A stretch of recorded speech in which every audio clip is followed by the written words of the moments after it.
Во ова издание, ураганот Доријан ослабена силина, но и натаму закана по југоисточното крајбрежје на САД, Бахамите најпогодени, почеток на опоравување.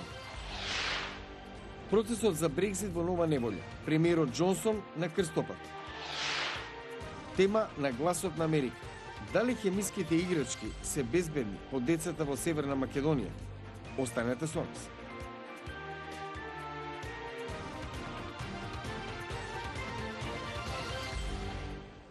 Добро вечер. Ова е ТВ журналот Ньюсфлеш на гласот на Америка на македонски. Јас сум Јане Бојаджиевски. Шефицата во оставка Катица Јанева од притвор со писмена наредба ги ополномоштила обвинителите во СЈО да ги предадат сите предмети без разлика дали се во судска постапка, истрага или предистрага на основното јавно обвинителство. Од СЈО потврдија дека добиле писмо од Јанева, но одлуката како ќе постапат понатаму се уште не е донесена. А по председателката на собранието Фросина Ременски денеска повеќе од 2 часа беше на распит во обвинителството за организиран криминал во рамките на истрагата за случајот Рекет. Ременски е почесен председател на невладината Меѓународен сојуз на осомничениот и притворен Бојан Јовановски. Огнен Чанчаревиќ ја испрати изјавата. Јас квалификациите за тоа што правел Меѓународниот сојуз ги оставам да ги утврди јавното обвинителство. Ниту јас, ниту вие како новинари мислам дека не треба да даваме квалификации за нешто на кое што одговор треба да даде надлежен орган. Сите ние имаме, да кажеме, и одговорност, меѓутоа и сите ние имаме ситуации кога во животот и другаруваме, и сме во роднинска врска со луѓе кои што можеби сториле или не сториле нешто. А од другите вести, фокусот е на Бахамите, за спасувачки и напори за опоравување, откако ураганот Доријан синоќ го помина северниот дел и опустоши цели соседства со поплави, породни дождови и илјадници луѓе останаа без покрив. Ураганот Доријан можеби заслабе на силина, но и натаму представува закана по југоисточното крајбрежје на САД. Опасно се приближува до брегот на Флорида и Џорџија со ветришта од 165 км на час. На удар се очекува да бидат Јужна и Северна Каролина утре и задутре. Опозиционите законодавци во Британија денес се очекува да представат закон за повторно да го одложат излегувањето од Европската унија со цел да се постигне нов договор за Брекзит. Премиерот Борис Џонсон, кој се заложи дека ќе го спроведе Брекзит до 31 октомври, вели дека нема друг избор освен да повика на предвремени избори. Дали европската иднина на земјата може да ја обедини власти опозицијата за законот за СЈО? Засега мали се изгледите. Јавува Владимир Мирчевски од Скопје. Се усложнува процесот на разговори за иднината на СЈО по полномошното на Катица Јанева за трансфер на сите предмети од специјалното во јавното обвинителство. Од преговарачките тимови на власта и опозицијата доаѓаат информации дека овој потег на шефицата на СЈО, која поради рекет 2 седмици е во притвор, најверојатно ќе повлече дополнителни консултации за натамошниот тек на разговорите. Мнозинството денеска повика на консензус заради европската иднина на земјата. ВМРО-ДПМН продолжува да работи на сценариот Република Северна Македонија да не добие датум за преговори со Европската унија. Токму затоа не сакаат специјалното јавно обвинителство да продолжи со работа и се противат на носењето на новиот закон за јавното обвинителство. ВМРО-ДПМН ги повтори позициите на лидерот Христијан Мицкоски, кој тој вчера ги објави на социјалните мрежи, дека власт има задни намери со законот за јавното обвинителство, самата себе си да се амнестира. Ние ги изложуваме и ги застапуваме нашите ставови кои кореспондираат со нов закон кој што треба да ја врати правната држава и нормално да има неселективна правда. Во моментов владее селективна правда. Ако некој го кочи или сака да го силува донесувањето на законот предложен од страна на СДСМ, тоа е единствено СДСМ, со една единствена цел, само за да можат подоцна да се амнестираат од целиот криминал кој што во моментов го прават. Во понеделникот се одржа преговарачка рунда за законот која не донесе напредок за главните разлики, статусот на обвинителите на СЈО и предметите на СЈО кои не се во судска постапка. Нова средба се најавува за впеток. За гласот на Америка, од Скопје, Владимир Мирчевски. Дали играчките за деца кои се продаваат на македонскиот пазар се квалитетни и безбедни?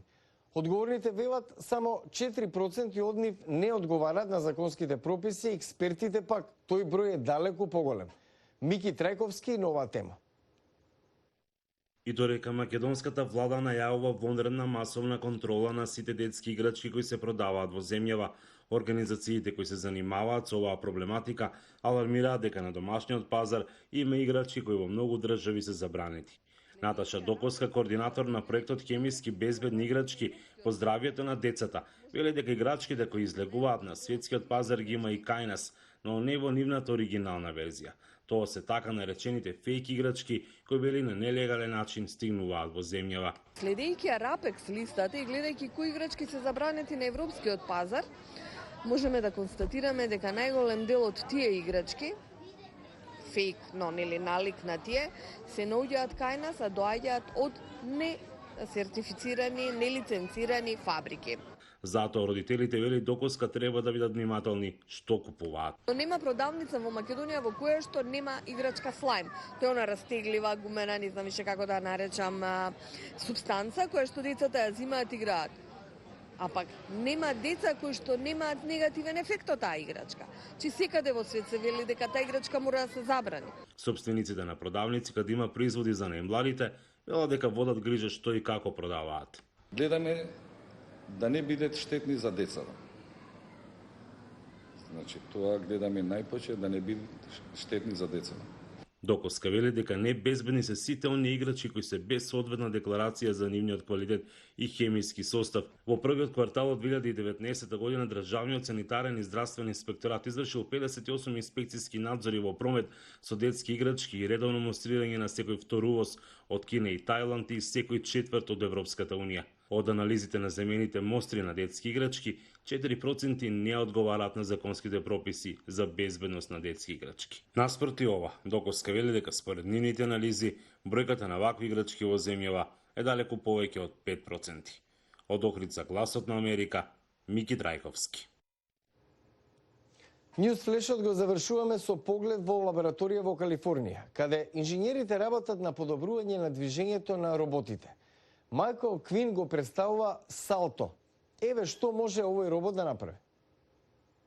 Овој робот нема посебна работа или цел. Се вика Салто. Скока за да им помогне на истражувачите да разберат како роботите можат да се движат. Мислиме дека колку повеќе разбереме како се движат животните, толку подобри роботи ќе направиме. Истражувачите се фокусираат на летање, лазење и скокање на животните, за тоа да го применат кај роботите. Нозете сами по себе не се доволни.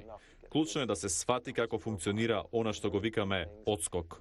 При креацијата на Салто, истражувачите го имитирале сенегалскиот галаго, животно што ги користи стапалата, тетивите и двете нозе заедно за скокање во височина. На животното биле прикачени сензори и компјутер за да се следи од секој агол и виткањето на нозете. Салто самиот се коригира кога ќе се измести од рамнотежа. Новата работа овде е што му овозможивме на роботот да има чувство за своето однесување во релација со гравитацијата. Джастин Јим го управува Салто со далечински контролор, но најголемиот дел од работата ја прави самиот робот. Рон Фиринг вели дека неговото истражување сега е насочено кон верверичките. Нивното движење ќе му помогне на Салто на нестабилни површини, а тоа може да им помогне на роботите да се движат на места каде луѓето не можат да одат. Мислиме дека е важно роботот да знае како да се однесува кога ќе стапне на нешто неочекувано. Сакаме да знаеме дали има граници на реакцијата, колку му треба да се опорави, кога паѓа. Салто е интересен и само за гледање, но може да отвори пат и иднина на употребата на роботите. Го гледавте Ньюсфлеш на Гласот на Америка на македонски. Јас сум Јане Бојаджиевски од студиото во Вашингтон. Следете не преку Facebook и Twitter. Пријатна вечер и се гледаме утре.